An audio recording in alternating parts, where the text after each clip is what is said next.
আমি হিজাব করে ড্রামস বাজাচ্ছি, এটা তো খারাপ কিছু বলে আমার মনে হয় না। আমি নিজের আত্মসম্মান রক্ষা করে বাজাচ্ছি।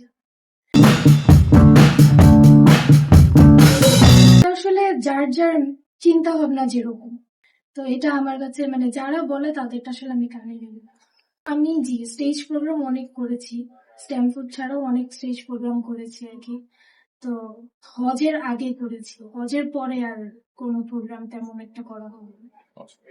যখন শিখি আমি, তখন খুব বিরক্ত কাজ করতো, কারণ আমি পারছিলাম না। আর এখন আলহামদুলিল্লাহ যতটুকুই পারি, খুব বেশি পারি তা না, যতটুকুই পারি এখন আসলে আমার এটার প্রতি একটা টান এসে পড়ে।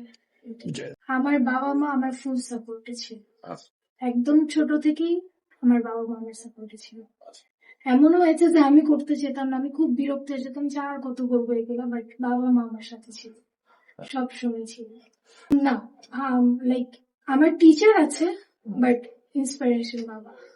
টিচার আছে আমার বিভিন্ন ইনস্ট্রুমেন্টের জন্য, অন্য অন্য টিচার আছে, বাট আমার বাবাই বেসিক্যালি আমাকে শেখায়, মানে লাইক এনে দেয় এই লাইনটাতে, তারপর উনি বিভিন্ন টিচারের কাছে আমাকে দেয়।